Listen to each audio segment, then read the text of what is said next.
Hello, welcome everyone. We'll give folks a couple of minutes to trickle in.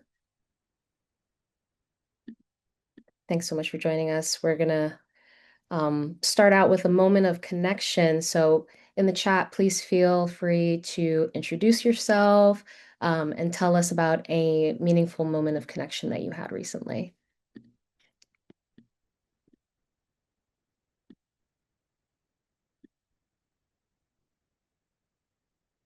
I can share that a recent moment for me was last night. I got to go to the movies with my big brother, and we saw a horror movie. Not usually my typical genre, but it had been a long time since we hung out, and it was one of those really kind of thrilling joint movie watching experiences, seeing everybody kind of like jump at the same time at the scary moments. The film was called Obsession. I really liked it, so I'll offer that as a movie recommendation for anybody who's into horror.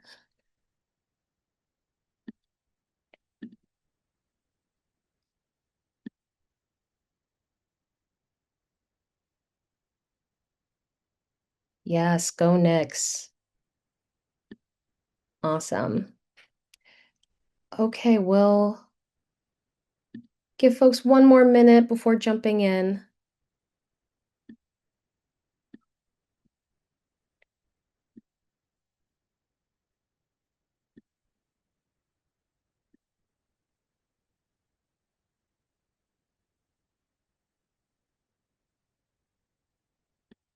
Awesome. So let's not hold out for too much longer.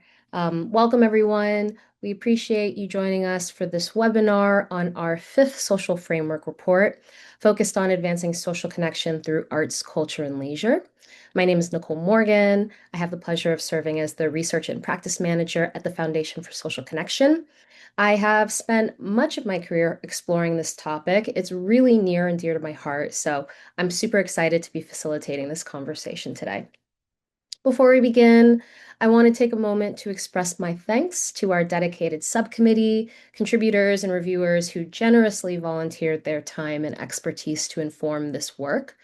This report's subcommittee of experts included Kelly Corcoran from the Music and Cognition Lab at Vanderbilt University Medical Center, Peter D'Amelia from Social RX, Chris Duquette from the Foundation for Art and Healing, Troy Glover of the University of Waterloo, Nisha Sajnani from the Jameel Arts and Health Lab at NYU, and Dr. Jill Sankey of the Center for Arts and Medicine at the University of Florida, my alma mater, Go Gators, and U.S. Cultural Policy Fellow at Stanford University.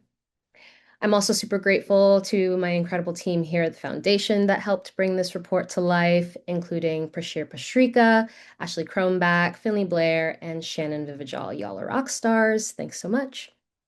We'll move to the next slide. So to set the stage for today's conversation, I've outlined our agenda here.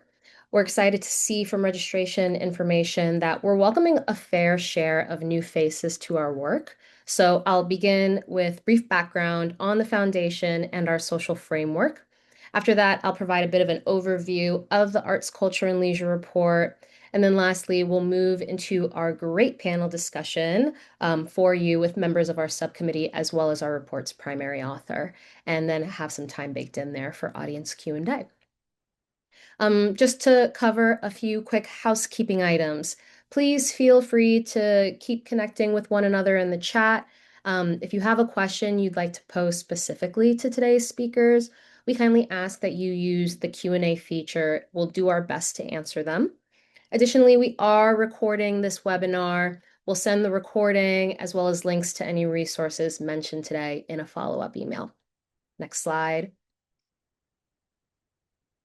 All right, so to introduce ourselves, the Foundation was founded in 2020 with the vision of a society where social connection is at the heart of how we live. Our mission is to advance connection nationwide, rooted in evidence for our collective well-being. The Foundation for Social Connection bridges the gap between research and practice, creating tools for leaders to advance social connection in their context. We also galvanize the field, convening stakeholders across public health, academia, philanthropy, government, business, and community organizations. And ultimately, we drive systems level change to address social disconnection at the national, state, and local levels, helping communities to build conditions where relationships can flourish. Next slide. So guiding all of our work is the systems of cross-sector integration and action across the lifespan or social framework. This was created by our Scientific Leadership Council Chair, Dr. Julian Holt-Lundstadt, and is depicted in this diagram here. It forms the foundation of our theory of change, that everyone has a role in advancing connection, and it also serves as a roadmap for our research, helping us to explore how social isolation, loneliness, and connection impact each sector of society at every level of influence and across the lifespan. So this systematic approach really allows us to identify effective strategies, policies, and knowledge gaps that require further exploration. So you'll see there that at the center of the framework is the socially connected human, representing the individual level of influence. So stakeholders at this level have the power to influence individual behavior. Then moving outward, we have the interpersonal level. This is relationships between individuals that can influence behavior. And organizational, which are entities that have the power to influence organizational culture and practices. Following that, we've got community, entities that bring together groups outside of any one organization. And then lastly, we have societal, which are entities that are able to shift societal norms, systems, and policies. And then surrounding the circle are sectors of society. And we've got all of these dotted lines symbolizing opportunities for cross-sector collaborations and solutions. To date, we've explored these sectors across 6 reports, including health, education, wealth, employment, and labor, the built environment, which was comprised of housing, transportation, and the environment, the food and nutrition sector, and then today's focus, arts, culture, and leisure. And then finally, the arrows illustrate themes examined within every report, things like how can we address social connection for individuals of all ages? How can solutions be inclusive, equitable, and accessible to diverse populations? And how can we strengthen the evidence base to optimize strategy implementation? Next slide. So, to develop the Arts, Culture, and Leisure report, our team conducted a thorough review of the literature and worked closely with a subcommittee of subject matter experts across those fields, including Dr. Sajnani and Dr. Glover, who you'll be hearing from shortly.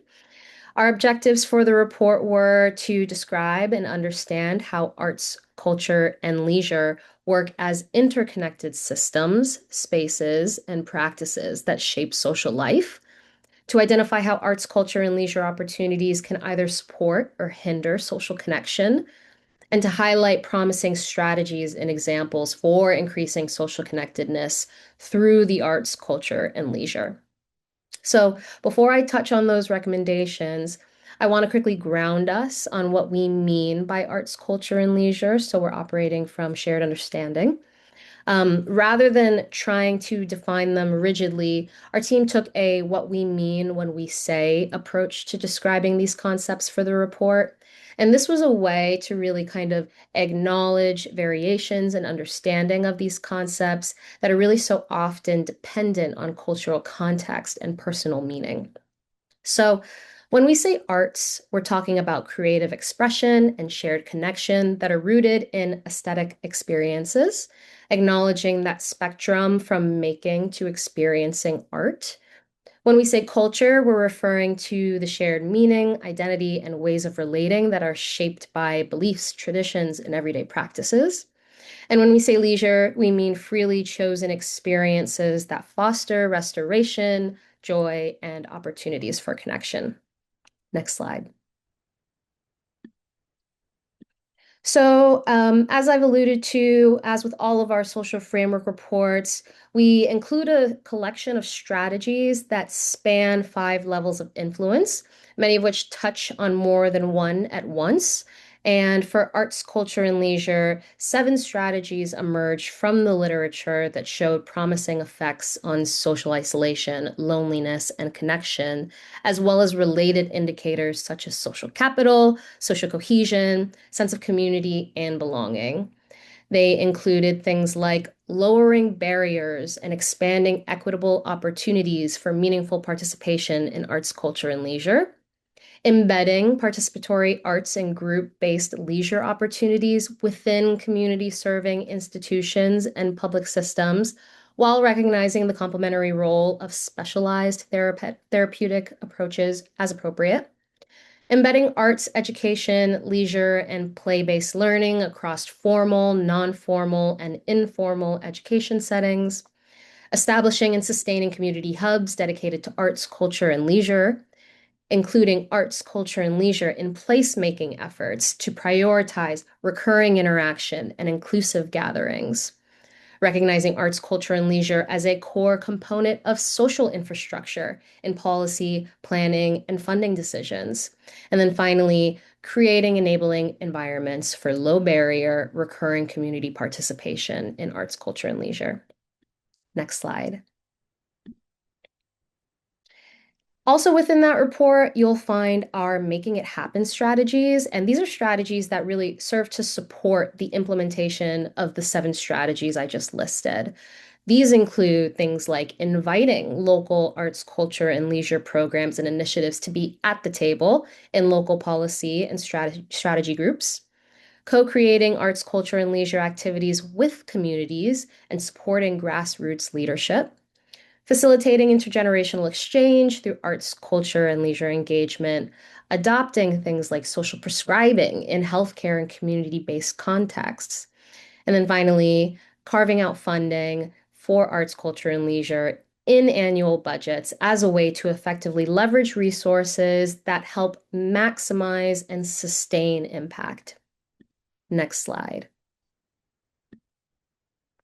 So I highly encourage you all to continue exploring the report, as there are many more related concepts and policy highlights, as well as examples of communities across the country that are bringing these strategies to life.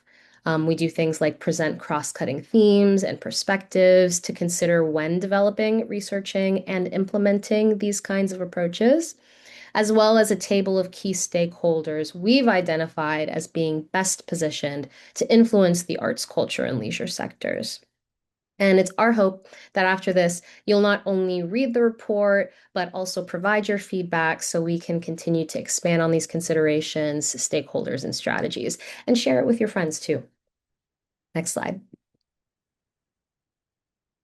All right, so now that we've had some time to ground in the content of the report, it's my pleasure to introduce a few of the people who helped bring it to life. First, I'd like to welcome Dr. Nisha Sajnani. Dr. Sajnani is professor of drama therapy at New York University and co-director of the Jameel Arts and Health Lab, established in collaboration with the World Health Organization, bridging research, practice, and policy on the health value of the arts across the life course. She leads an international research network and co-leads a landmark Lancet collection on arts and health. She advances US-specific and international WHO policy, including a recent brief on the role of the arts in addressing the health impacts of climate change. Dr. Sajnani is on faculty with the Harvard Program in Refugee Trauma, where she develops and delivers trainings on the role of the arts in humanitarian care. She serves as lead producer of Anga Healing Arts Week, a great time I can personally attest, and the lab's annual Arts and Health Festival held alongside the UN General Assembly in New York.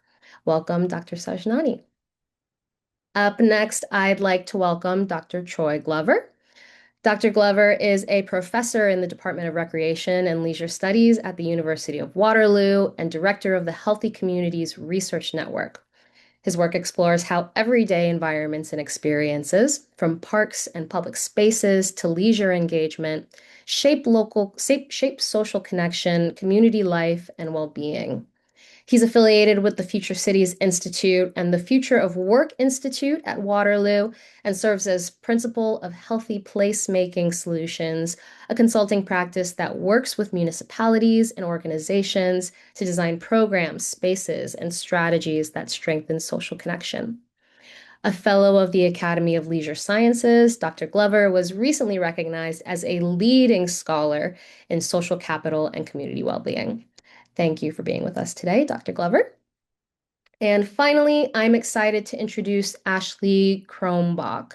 Ashley is a health consultant whose work sits at the intersection of mental health, social connection, and systems change.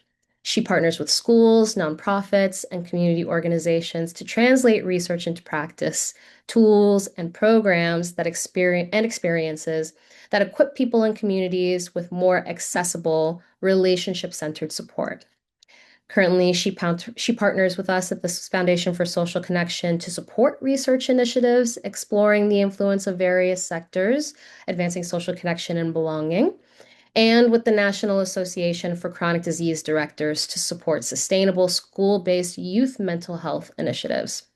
Ashley recently completed her MA in clinical mental health counseling. Congratulations, Ashley. In addition to her consulting work, Ashley provides therapy to Washington State residents as a clinical intern, leveraging person-centered relational approaches while leveraging expressive arts to help clients process experiences, build insight, and discover new ways of relating to themselves and others. Thank you all so much for being with us today. We have three brilliant minds in the room, folks, so let's not delay hearing from them any longer. To get us started, building off of the strategies highlighted in the report, I'd love to hear more about the work you're all leading. What are some examples of how arts, culture, or leisure initiatives can help address isolation and loneliness and strengthen social connection? And what are some of the key takeaways or themes from the report that resonated most with you?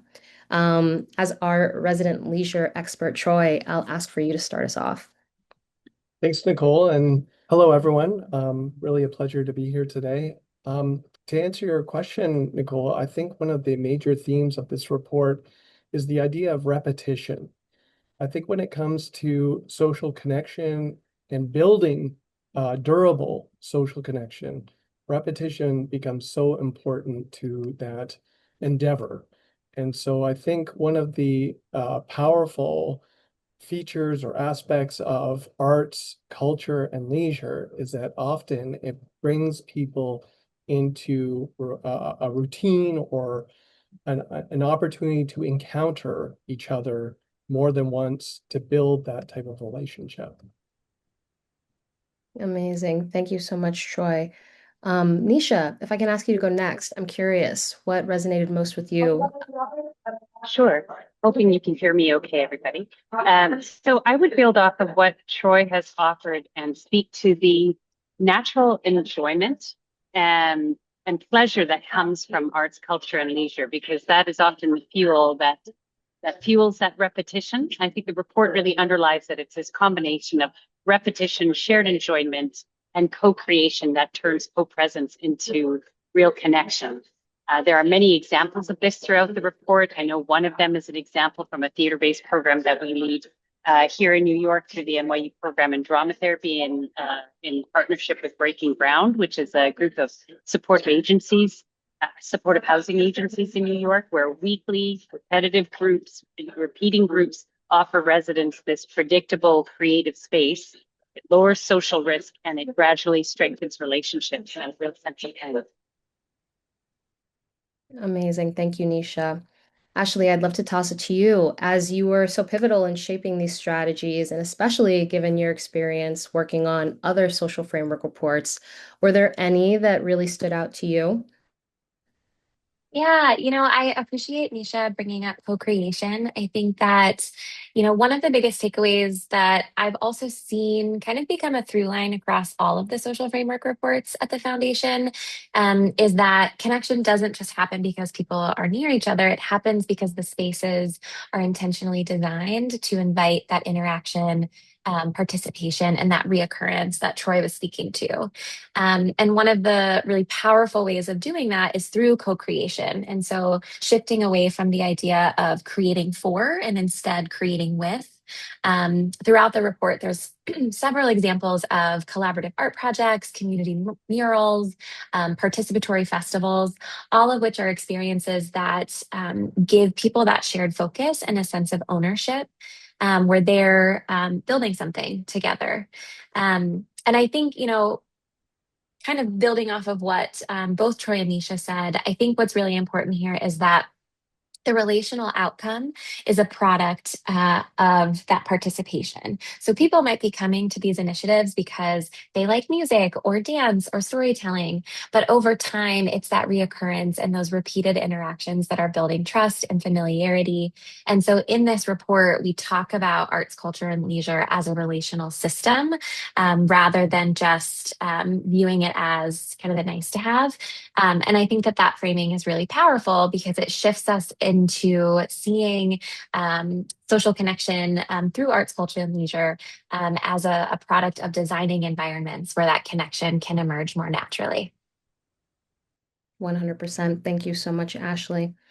Where I'd love to take us next is to this question of equity and access. So, specifically, how does one intentionally design arts and leisure programs that reduce barriers to access and ensure that equitable participation across diverse communities and contexts, especially for those who are at most risk for isolation and loneliness?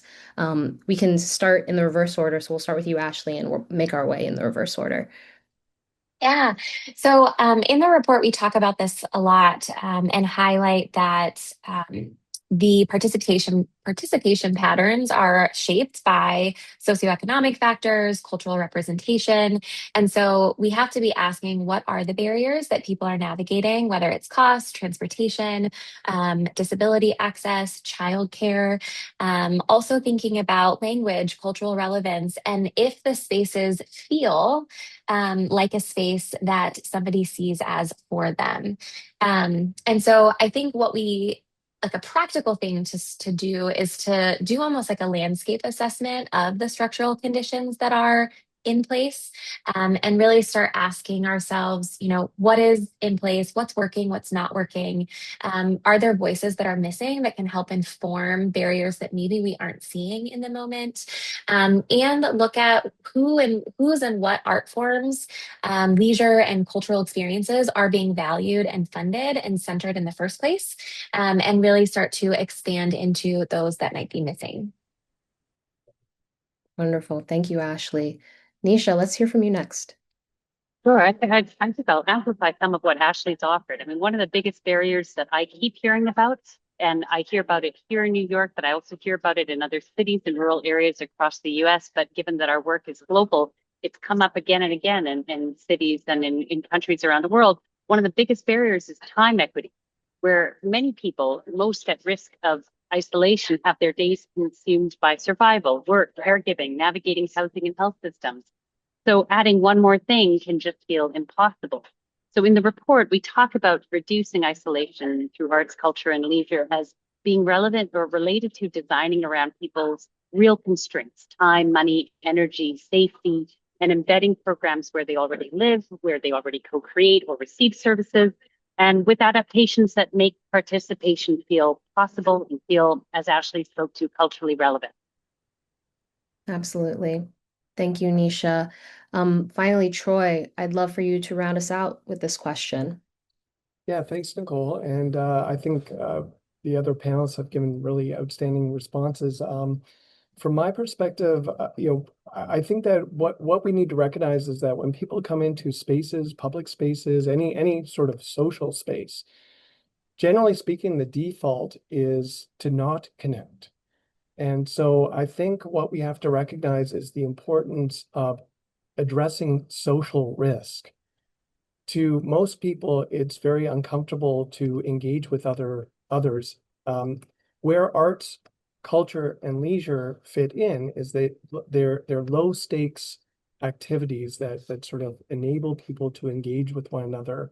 And so I think in terms of building space, we need to recognize that co-presence often is not enough, that we need to go beyond that to encourage meaningful engagement. And that requires us to be sensitive to social risk. Absolutely. I love that point. Thank you, Troy. So during registration, we heard a common theme in our audience questions around how to build support, understandably, whether that be mobilizing participation, instilling hope, securing and using funding, an evergreen question, or even engaging policymakers. So, especially given the complex moment that we find ourselves in, what advice would you offer those who are trying to move the work forward in their own communities? Ashley, I wonder if you want to start. Yeah. I mentioned this earlier, but really encouraging people to shift away from seeing arts, culture, and leisure as nice to haves, really positioning them as social infrastructure. Um, I think that this framing really matters because it changes the policy conversation. When we talk about arts, culture, and leisure as just entertainment, it becomes pretty easy to deprioritize.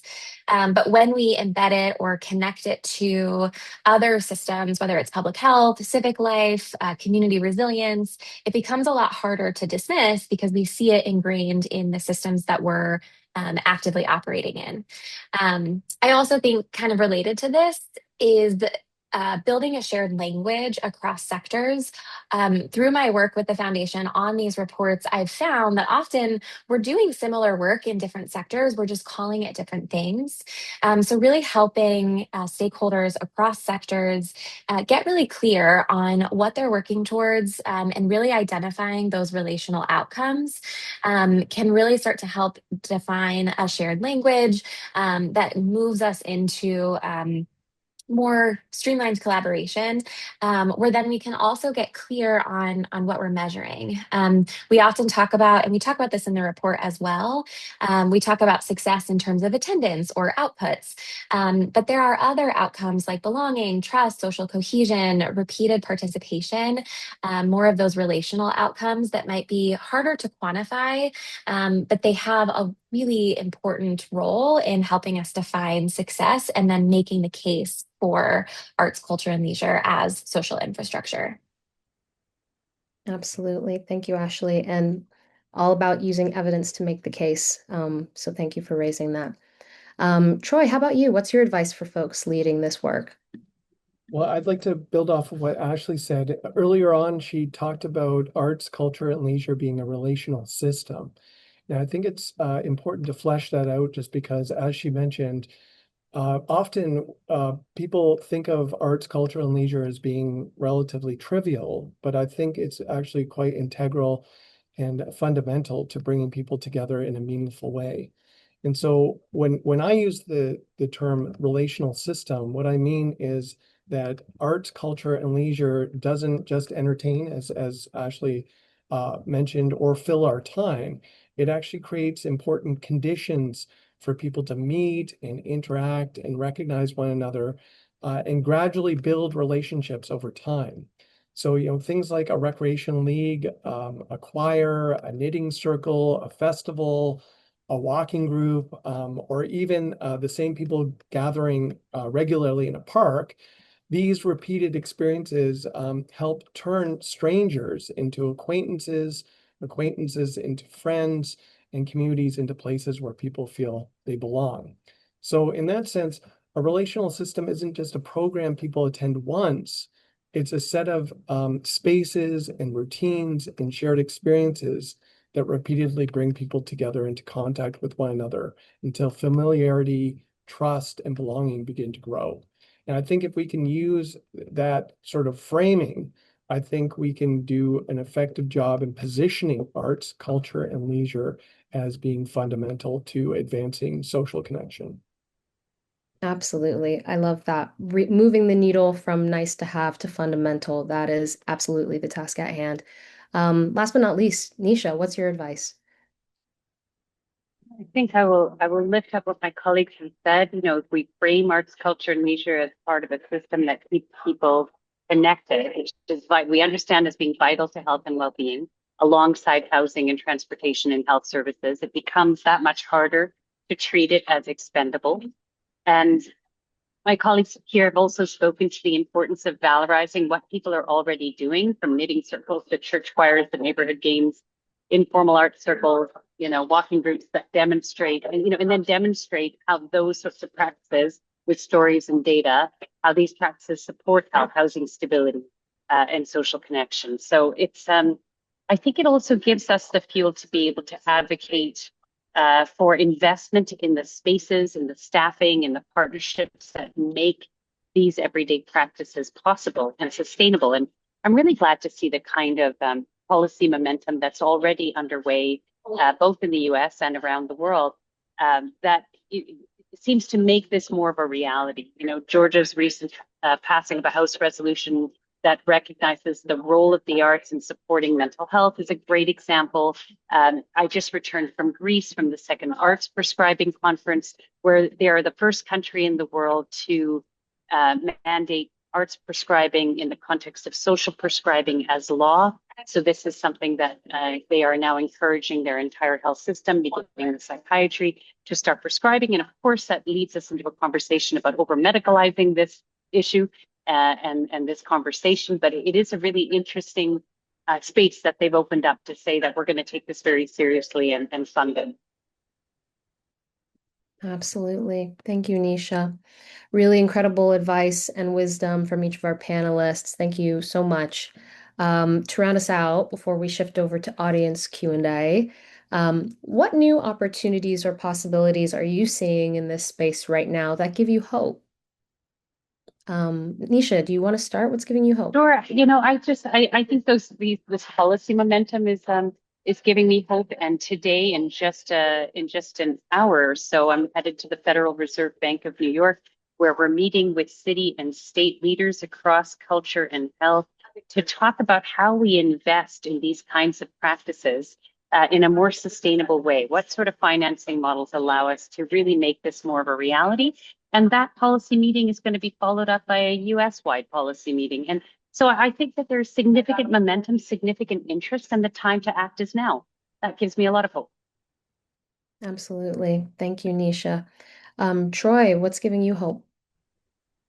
Yeah, I'd like to follow up from something that Nisha said about social prescribing. I think I'm seeing more jurisdictions across the US, but also Canada, the world, taking up social prescribing as something that they're taking very seriously in terms of advancing people's health and well-being. And so that's very encouraging to see. One thing that Nisha mentioned as well that I think is important just to caution everybody about is that we also need to appreciate the importance of supporting the individual through these processes. And I mention that because often we can, if we put the onus on the individual to advance his or her own well-being, without appreciating the importance of investing in things like social infrastructure to support connection, we start to pathologize loneliness as something that's the fault of the individual. In my view, it's a societal failure if people are feeling lonely. And so the more we can invest in things like arts, culture, and leisure to support that, that sort of connection, I think that the better we will be at addressing social isolation and loneliness. Absolutely. Thank you so much, Troy. Ashley, rounding it out with you, what's giving you hope? Yeah. I think there is just, I think, a hunger for spaces that feel human again. There's a lot of momentum around shared experience, creativity, and opportunities to, engage in things that bring us back to some of our childhood memories, playfulness and, creating and being in community with others while doing the same. I think what's really encouraging is that many of the things that we talk about in this report already exist. They exist at different levels. And so it's less about trying to invent entirely new ideas. And it's really about resourcing, connecting, and sustaining what communities are already doing well and thinking about how we can scale those, how we can get more people engaged and involved. And so I think about like something that every person here today can do is do a connection audit of what arts, culture, and leisure experiences are in your community. What have you maybe participated in? What have you maybe thought about participating in? And see what's out there. See where you might be able to connect with others, and are there opportunities for you in your work to then kind of share those resources, share those initiatives, or consider ways to expand on them. Absolutely. Wonderful. Thank you all so much. And I love that positive note that we were able to shift into our audience Q&A on. So I'm going to go ahead and just start at the top. Folks, if you have any questions, please feel free to pop them in the Q&A specific chat box. But in the meantime, let's go ahead and start from the top. We've got Julie Berkeley asking about the use of Medicaid waivers and home and community-based services as a way to cover arts, culture, and leisure experiences. She says that my understanding is that these waivers require assessments of an individual's eligibility. Are there other ways to use these kinds of resources, especially for more group format programming? Is that something that any of y'all want to chime in about, Sure. Felicia? I was really, I, I felt a lot of hope when I read about the Medicaid waivers that were supporting, for example, Indigenous cultural activities as part of care in California, acknowledging that healing and connection are often cultural and creative. And I understand this is going to expire by the end of the year and that there's a temporary program.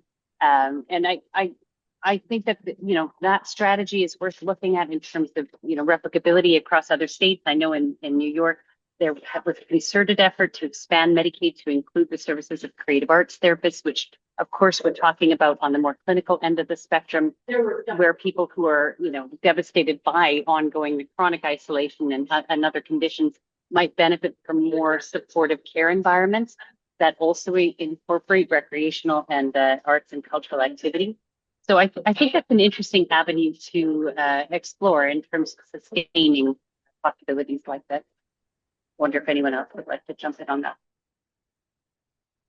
I'll just quickly add, because this is raising for me, there's that, we're talking a bit here about policy, and there's that big P policy, but then there's also little p policy. And what's coming to mind for me is the arts prescribing program at the New Jersey Performing Arts Center and the relationship they have with Horizon Blue Cross Blue Shield, where they're able to leverage funding from that insurance company to cover arts opportunities for people who are enrolled in their social prescribing program. And that's both individual and group opportunities throughout Newark, New Jersey. And so Medicaid is definitely one avenue for covering these costs and increasing accessibility, but there's definitely, kind of part and parcel to this kind of work, a lot of creativity that people are able to leverage in order to get these things covered.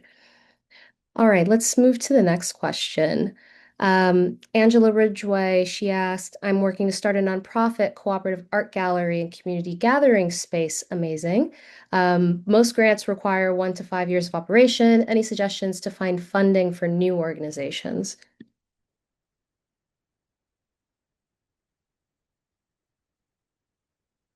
It's $1 million question. Yeah, I think something that comes to mind for me is seeing if you can find a fiscal sponsor who that you can collaborate with, and potentially looking at local arts councils or community foundations, things that might feel a little bit more accessible to newer projects versus larger national grants. I'm not sure if others have additional thoughts.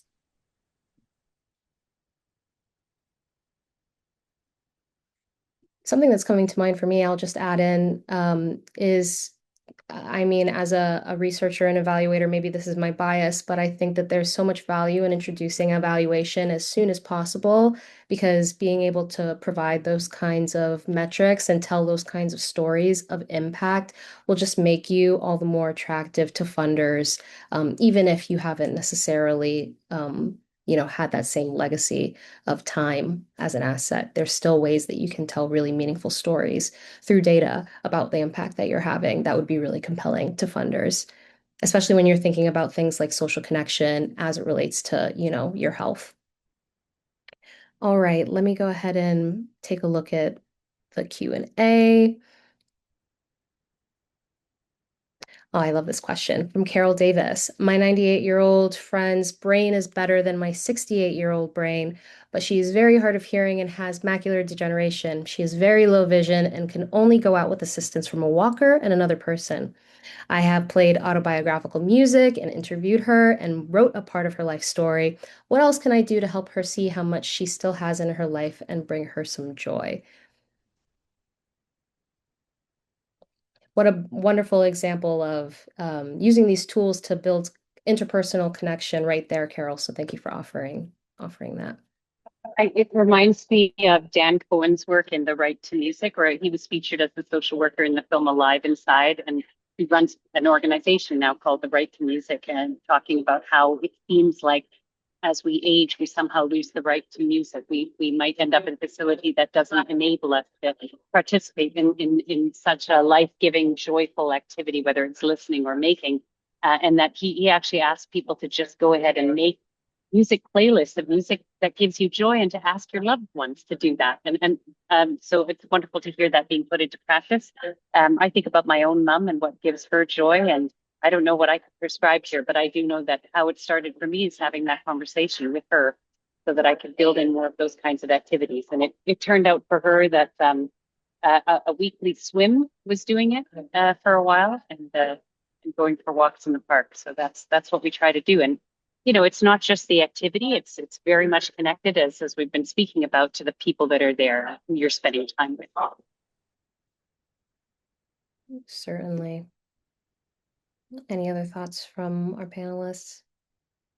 This coming to mind for me as well is, it's often said within the context of social prescribing that it's trying to shift the narrative from a conversation that's centered around what's the matter with you and towards a conversation around what matters to you. And I think that exactly what you're doing, Carol, is, giving your friend an opportunity to express what matters to her and giving her more of that in her day to day. And that is the kind of in action, the quality of arts, culture, and leisure as being just so fundamental to the way that we can support our well-being. Troy, I see you come off mute. Yeah, it reminds me of the recent documentary on Robert Putnam's work. It's called Join or Die. In that, it certainly provides, I guess, details about Putnam's work around social capital. But the messaging that I really appreciate from that documentary is the idea of doing what we love together. And I think that Nisha and Nicole and Ashley have all given examples. And I think, again, it just shows the power of arts, culture, and leisure because, when we think about the things that we love to do, they all almost always fall within those categories.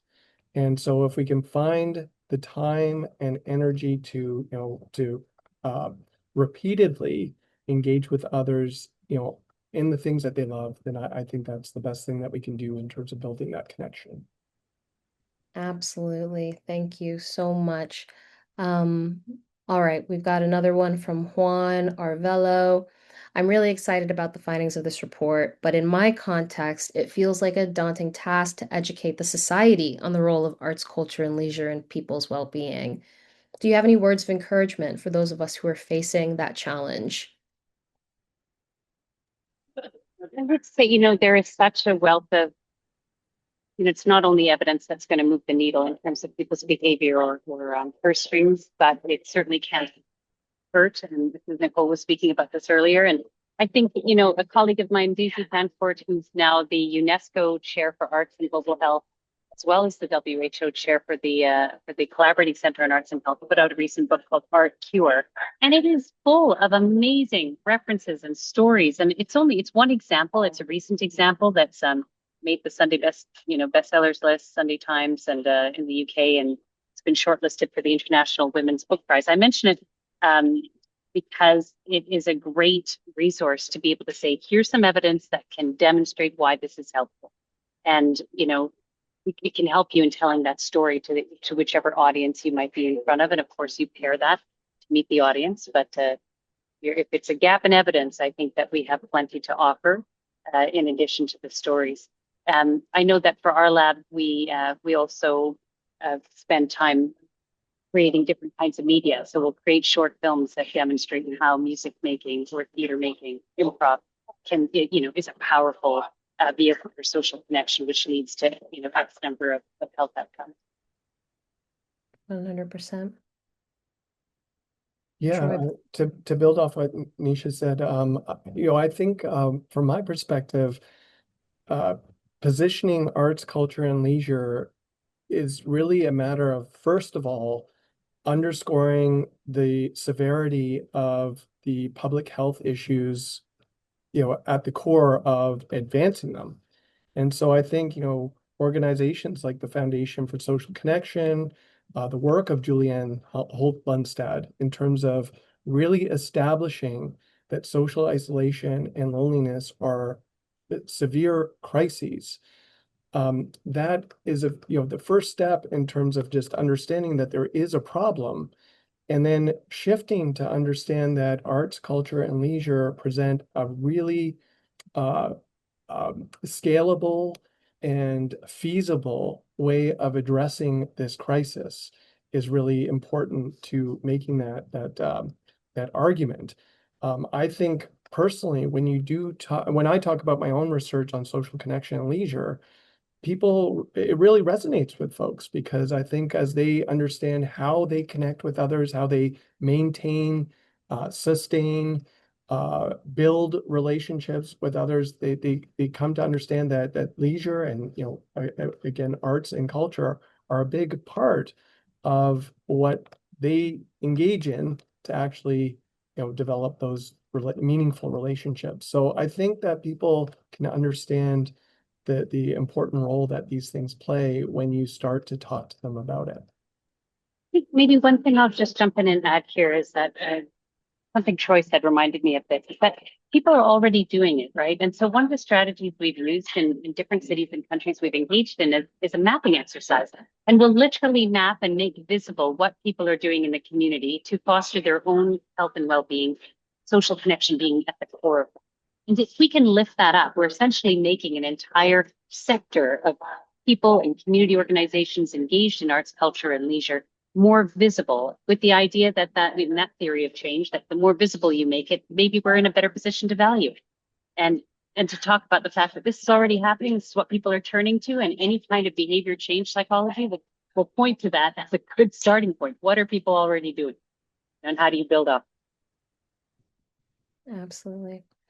Yeah, I really appreciate this question because, we're not necessarily talking about reinventing the wheel here. If anything, engaging arts, culture, and leisure as a way to build social connection and reduce isolation is probably as old as the wheel, So, how can we remind people of things that, a lot of us find quite intuitive, but may not always have the muscle to exercise, if you will, you know. All right, let's shift to an additional question here. Give me one moment to sort through. All right, this is a really profound question from an anonymous attendee. How can the arts and creative practices be used to address some of the biggest social challenges we are facing? And can you give an example of where it has led to more than just raising awareness, i.e., outcome resulting in policy change? I think that some of this has been alluded to, but maybe we can dive a little deeper into that big social change question. Well, I guess once again, I would really point to the idea of social prescribing, illustrating the importance of arts, culture, and leisure. the adoption of this practice is premised upon this social crisis and isolation and loneliness, and medical professionals taking it more seriously, but also understanding the fundamental connection between arts, culture, and leisure, and meaningful connection.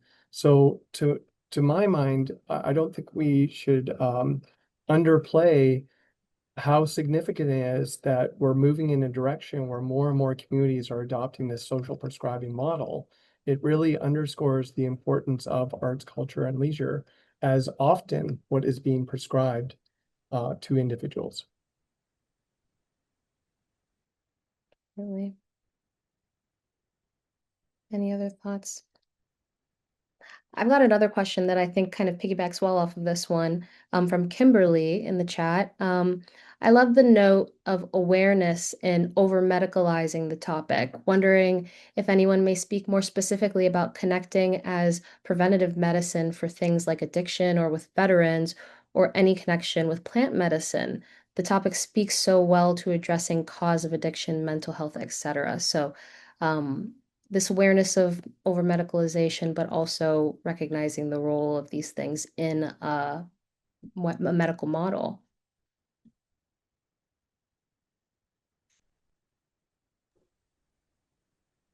I mean, I would say, so I think that we run the risk of pathologizing this issue, as Troy was mentioning earlier.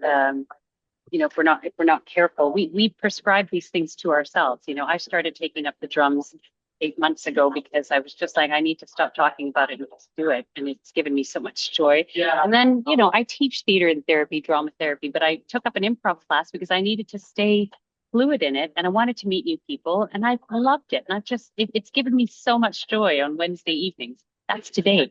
Wednesdays have become my favorite day.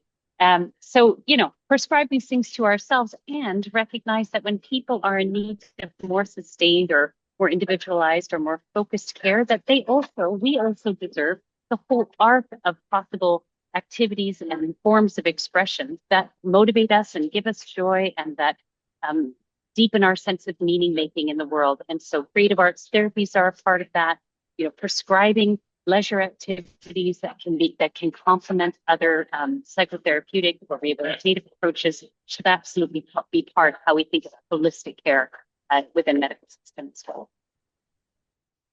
100%. Oh, we've lost Right. Nisha. Oh, Troy, please go ahead. sure. I just thought this might be a good time to mention that if people haven't checked out Derek Thompson's excellent article, The Antisocial Century from The Atlantic, about a year ago it was published. But in it, he makes the provocative note that we have been by and large concerned about isolation and loneliness, but he also makes the point that with our phones and entertainment, that loneliness, which is a biological signal to us that we need to engage more with others, is being dulled by those sorts of forms of entertainment. And so I think it's just important to recognize that as severe as we see isolation and loneliness in our societies, it's probably worse than that in terms of the level of disconnection, because people are defaulting to solitude, solitary activities, which mean they're not engaging to the same extent that they ought to be, as human beings who have that social need. So it's just to say that I think that we need to really give some thought about how we draw people out and away from their phones, away from their solitary activities, to encourage them to engage with other people. I think that's really important for our fields. Certainly. Yeah, I love when you raise that point, Troy. It's absolutely so true. And thinking back to when you were speaking about social risk and the ways that we can kind of invite people to have greater capacity to kind of confront that risk and then reap the rewards that come from doing so. I just want to point out that in the chat, Stephen so kindly made reference to One Nation, One Project and the Arts for Everybody campaign, which I highly also recommend folks check out. Was very involved with that work myself and helped produce some of those stats that Stephen's provided in the chat, and found that a lot of the interventions that the 18 communities who were leveraging the arts, culture, and leisure to support health outcomes in their community were focusing on social connection as their main area of focus. So, long kind of many case examples of grassroots practitioners who were doing this work and yielding the benefits. And the report actually highlights a few of the organizations from One Nation, One Project who were leading this kind of work in their communities. So thank you for raising that, Stephen. I think we have time for one more question. Let's see. I I might try to merge two questions that I'm seeing here. Um, with regard to youth and any thoughts around arts, culture, and leisure experiences and investment in youth, as well as intergenerational opportunities. Are there any case examples like that that you all are aware of and would be able to lift up for us?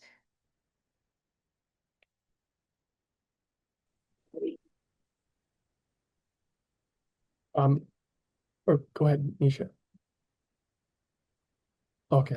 Um, I think I can't speak to a specific program, but I think the idea of putting people into co-presence is an important first step. When we're together in the same space, it opens up the opportunity for engagement. Recognizing what I said before around social risk, I think it has to be something more than just co-presence. So the notion that we can build social infrastructure and it automatically guarantees connection is in many ways a proximity fallacy. Or the idea that just because we're in the same space, we will engage with one another.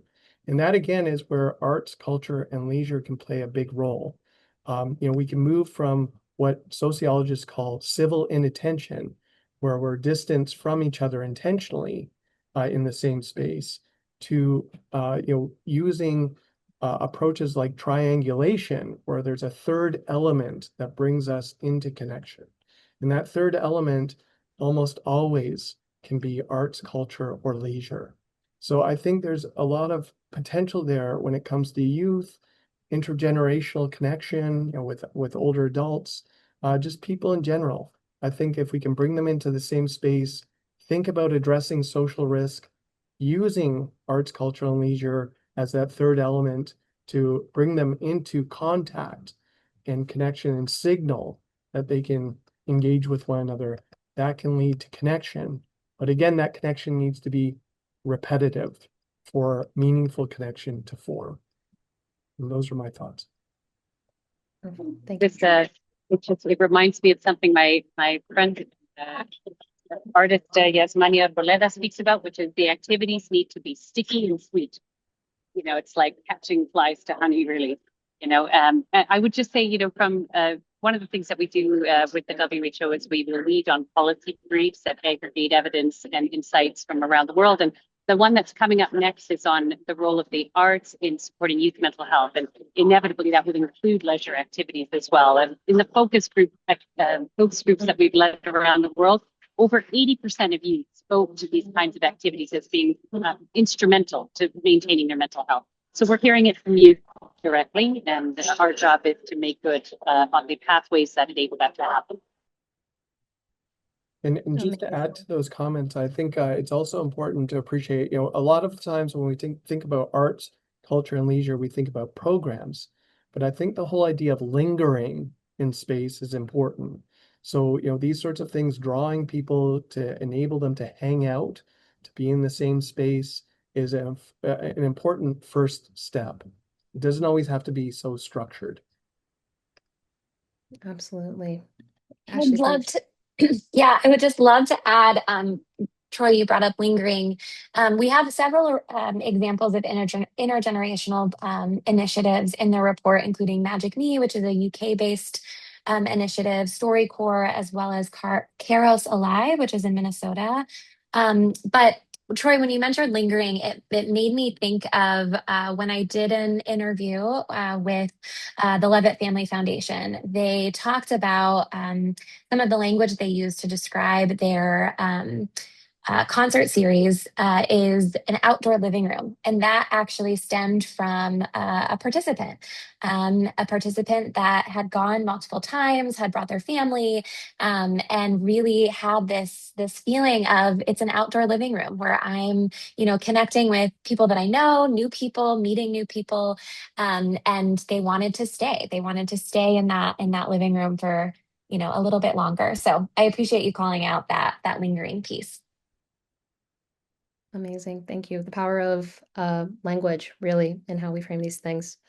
I want to extend one last thank you to our panelists. I feel like we could have this conversation for hours and hours, but we'll have to wrap up now. Thank you so much for your contributions today and for the work that you guys do every day. And to our audience, thank you all for spending an hour of your Wednesday with us. You'll see that we've just launched a short poll to get your feedback. Again, we encourage you to read the Arts, Culture, and Leisure Report since there's so much more information in it that we couldn't cover in this hour. For those of you who have read the report, we invite you to provide feedback on how to make these reports more useful to your work, and you can do that through our website. And then lastly, we invite you to stay connected with us by signing up for our weekly newsletter, where we share research, community examples, and upcoming events and other resources from the field. And finally, if you're interested in storytelling and movement building, check out and apply to our ambassador program. Thank you, everyone. We look forward to sending out this recording and resources. In the meantime, have a great rest of your day. Bye.